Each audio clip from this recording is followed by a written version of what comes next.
mayo de 1945. La isla de Luzón, en el corazón de Filipinas, era un infierno verde y húmedo. Un horno donde el aire, espeso por el olor a pólvora, a tierra mojada y a la dulzura empalagosa de la vegetación en descomposición, se pegaba a la piel como una segunda mortaja. En un aeródromo improvisado, apenas una cicatriz de lodo y planchas de acero arrancada a la selva, un mayor de inteligencia estadounidense, con el rostro curtido por el sol del Pacífico y el cinismo de 3 años de guerra, observaba a través de sus binoculares a un grupo de recién llegados. Eran pilotos, sin duda, pero algo en ellos no encajaba en el brutal rompecabezas de la guerra. Sus monos de vuelo parecían demasiado nuevos, sus risas demasiado francas. Y en el fuselaje de sus imponentes P-47 Thunderbolt, brillaba un emblema que para él era exótico, casi fuera de lugar, el águila real mexicana, devorando una serpiente sobre un nopal. El mayor bajó los binoculares y escupió un trozo de tabaco al lodo rojizo. Escuadrón 201, murmuró a su asistente, con un dejo de desdén. Un gesto político de México. Carne de cañón simbólica. Anota en el informe, unidad testimonial sin valor de combate real. Mantenerlos en patrullajes costeros. Ignorar para misiones críticas. Ese mayor, cuyo nombre la historia ha preferido olvidar, estaba a punto de cometer uno de los errores de cálculo más profundos y vergonzosos de la campaña del Pacífico. Porque aquellos hombres, a quienes apodaban las águilas aztecas, no habían cruzado medio mundo para ser un adorno. Llevaban en la sangre el fuego de una revolución y en el alma, la determinación de forjar una leyenda. En los próximos meses, esos supuestos pilotos de desfile se lanzarían en picados suicidas sobre las posiciones japonesas más inexpugnables, convirtiéndose en el terror de los defensores imperiales y en la salvación de la infantería aliada, demostrando que el valor no conoce fronteras, ni uniformes, ni idiomas. Para comprender la leyenda del Escuadrón 201, primero hay que entender el nudo gordiano táctico que ahogaba al ejército estadounidense en Luzón en 1945. Esta guerra no se parecía en nada al avance por las llanuras de Europa. Filipinas era un laberinto de montañas escarpadas, selvas impenetrables y ríos traicioneros.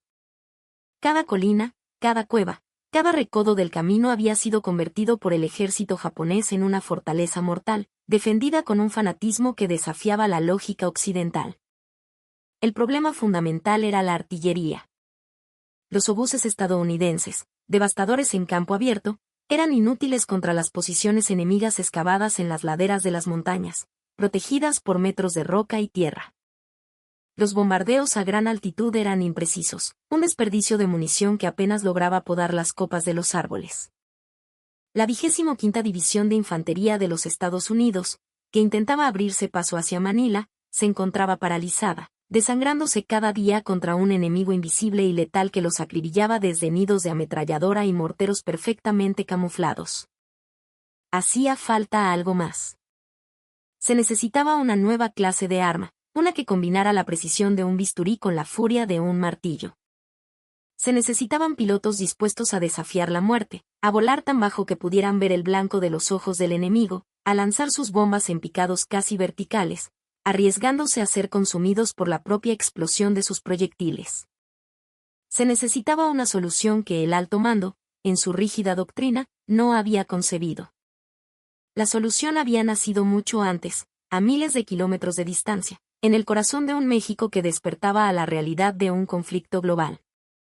Tras el hundimiento de los buques petroleros mexicanos Potrero del Llano y Faja de Oro por submarinos alemanes, el presidente Manuel Ávila Camacho, con la voz solemne de una nación agraviada, declaró la guerra a las potencias del eje. Pero México no enviaría a sus hijos a morir en masa en trincheras lejanas. La respuesta sería estratégica, tecnológica y profundamente simbólica. Se crearía una Fuerza Aérea Expedicionaria Mexicana. Un escuadrón de élite. No se buscaron reclutas de 18 años que apenas supieran marchar. El llamado fue para los mejores pilotos de la Fuerza Aérea Mexicana, hombres que ya eran leyendas en su propio país. Hombres como el capitán Radamés Gaxiola, con miles de horas de vuelo, como el teniente Miguel Moreno Arreola, un acróbata del aire. Hombres curtidos, con la intuición forjada en incontables despegues y aterrizajes. La edad promedio de estos pilotos superaba los 28 años. No eran muchachos, eran profesionales, maestros de su oficio, seleccionados no solo por su habilidad para volar, sino por su carácter indomable. El crisol que los convertiría en guerreros fue Texas. En las bases aéreas de Grenville y Pocatello, estos hombres enfrentaron un desafío tan grande como el propio enemigo, la barrera del idioma, la desconfianza inicial de sus instructores estadounidenses y una cultura militar ajena. Tuvieron que aprender un nuevo lenguaje en el aire, donde un segundo de duda podía significar la muerte. Pull up, bandits at your 6, Fox 2. Las órdenes en inglés se convirtieron en su nueva lengua materna. Bajo el mando del coronel Antonio Cárdenas Rodríguez, un líder nato que era a la vez padre, general y confesor, forjaron una hermandad inquebrantable. Aprendieron a domar al P-47 Thunderbolt, una bestia de casi 7 toneladas, armado con 8 ametralladoras calibre .50 y capaz de cargar más de 1000 kilos de bombas. Era un avión que no perdonaba errores, pero que en manos expertas, se convertía en un instrumento de aniquilación. Y aquí viene la parte que los japoneses, y algunos estadounidenses, no supieron ver. Cada piloto mexicano no solo era un aviador, era un cazador. Su entrenamiento no se limitó a las acrobacias aéreas, se especializaron en el arte del ataque a tierra, el apoyo aéreo cercano. Cada uno de ellos llevaba en la cabina no solo un mapa, sino el destino de cientos de soldados de infantería. El lema que adoptaron, no de forma oficial pero sí en sus corazones, lo decía todo: peleamos, volamos. Luzón fue el escenario donde esa promesa se convirtió en leyenda. A finales de mayo de 1945, la 25ª División seguía estancada. Los informes eran desesperados. Una red de búnkeres y trincheras japonesas en las colinas que flanqueaban el río Mariquina había detenido en seco todo el avance. La artillería había fracasado. Los cazabombarderos estadounidenses habían fallado. Con una mezcla de escepticismo y desesperación, el mando estadounidense finalmente cedió. Dieron la orden. Envíen a los mexicanos. En la tensa quietud de la sala de reuniones, los pilotos del Escuadrón 201 escucharon la misión. No era una patrulla. Era un trabajo de demolición aérea. Lo que hicieron en las horas siguientes desafió toda la doctrina militar convencional. El rugido de los motores Pratt & Whitney RI 2800 Davo Wasp rompió la humedad del amanecer. Las águilas aztecas despegaron, no en una elegante formación de desfile, sino como una jauría de depredadores. Lo que sucedió en el cielo sobre el río Mariquina se grabó a fuego en la memoria de los soldados de infantería que observaban desde abajo. De día, los P-47 mexicanos se convertían en ángeles vengadores. Se lanzaban en picados de 70 grados, con el viento gritando contra sus cabinas, ignorando el fuego antiaéreo que ascendía hacia ellos como garras de humo y acero. Liberaban sus bombas de 500 libras con una precisión quirúrgica, haciendo estallar los búnkeres japoneses en géiseres de tierra y escombros. Cuando un piloto era alcanzado por el fuego enemigo, como el valiente teniente Fausto Vega Santander en una misión posterior, los demás no vacilaban. Presionaban el ataque con una furia redoblada, una mezcla de dolor y venganza. De noche, esos mismos pilotos estudiaban los mapas, planeaban las misiones del día siguiente junto a los oficiales de infantería, creando una sinergia que el enemigo no podía comprender. El 21 de junio, en la batalla de Porac, los japoneses lanzaron un contraataque desesperado, esperando encontrar a la infantería estadounidense aislada y vulnerable. En su lugar, se encontraron con un infierno que caía del cielo. Las águilas aztecas habían convertido sus Thunderbolts no solo en bombarderos, sino en armas de terror psicológico. Tras soltar sus bombas, bajaban a la altura de las copas de los árboles, ametrallando las posiciones japonesas con sus 8 calibre .50, un torrente de plomo que destrozaba trincheras, vehículos y la moral del enemigo. El resultado fue una carnicería. Cientos de soldados japoneses murieron ese día. Las águilas no sufrieron bajas, pero cada misión dejaba cicatrices invisibles, la tensión de saber que cada picado podía ser el último. Lo que realmente asombró al mando estadounidense fue la velocidad y la ferocidad. Un oficial de la 25ª División escribió en su informe: Los pilotos mexicanos vuelan como si el diablo les pisara los talones. No piden permiso para atacar, piden objetivos. Su audacia está cambiando el curso de esta batalla. Los japoneses tardaron semanas en construir sus defensas. El Escuadrón 201 las desmanteló en cuestión de días, mientras esquivaban el fuego enemigo. El general Douglas MacArthur, comandante supremo aliado en el Pacífico, reconoció su valía en un comunicado que resonó en todo el teatro de operaciones. Las águilas aztecas son una combinación de precisión y coraje que nuestros enemigos simplemente no pueden igualar. Y tenía razón. Los japoneses no podían comprender cómo funcionaba el Escuadrón 201 porque iba en contra de toda su filosofía guerrera. En el ejército imperial, la especialización era sagrada. Un piloto era un piloto de caza, un bombardero era un bombardero. La idea de un piloto de élite que se especializara en la peligrosa y poco glamurosa tarea de volar bajo y lento para apoyar a la infantería era ajena a su doctrina. No podían concebir que un hombre pudiera volar una misión de bombardeo por la mañana y una de reconocimiento armado por la tarde, coordinándose directamente con las tropas en tierra. Esta incomprensión les costaría miles de vidas. En la batalla por el campo Quark, el Escuadrón 201 perfeccionó sus tácticas.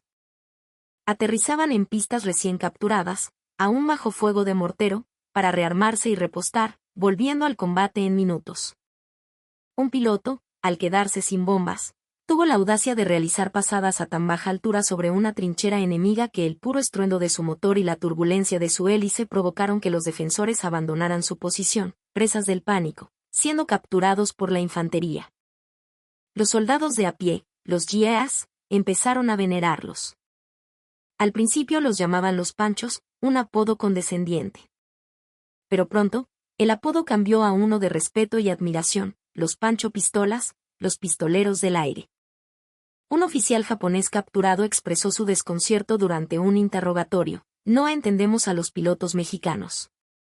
Son acróbatas que luchan como demonios. Son cazadores que bombardean como artilleros. No existe un equivalente en nuestro ejército. Tenía razón. No había equivalente. Los números finales de su participación en la campaña del Pacífico revelan la magnitud de lo que lograron: más de 96 misiones de combate. Lanzaron 2.528 bombas. Volaron casi 2.800 horas en zonas de combate. Neutralizaron a más de 30.000 soldados enemigos. Destruyeron incontables búnkeres, nidos de ametralladoras y depósitos de municiones. El costo fue alto, pagado con la moneda más preciada, la vida. 5 pilotos no regresaron. Sus nombres: Fausto Vega Santander, José Espinosa Fuentes, Héctor Espinosa Galván, Mario López Portillo y Pablo Rivas Martínez quedaron grabados para siempre en los anales del heroísmo. Pero la proporción es reveladora. Por cada águila caída, el enemigo pagó un precio exorbitante en sangre y acero. El almirante Chester Nimitz, comandante de la Flota del Pacífico, presumió su contribución con una frase que se volvería inmortal: hicieron que lo imposible pareciera difícil, y lo difícil, rutina. Lo que los japoneses, y quizás el mundo entero, nunca entendieron del todo, fue que el Escuadrón 201 representaba algo fundamentalmente mexicano. La idea de que un hombre puede ser más de una cosa a la vez. En otras culturas, un piloto era un piloto, un soldado era un soldado.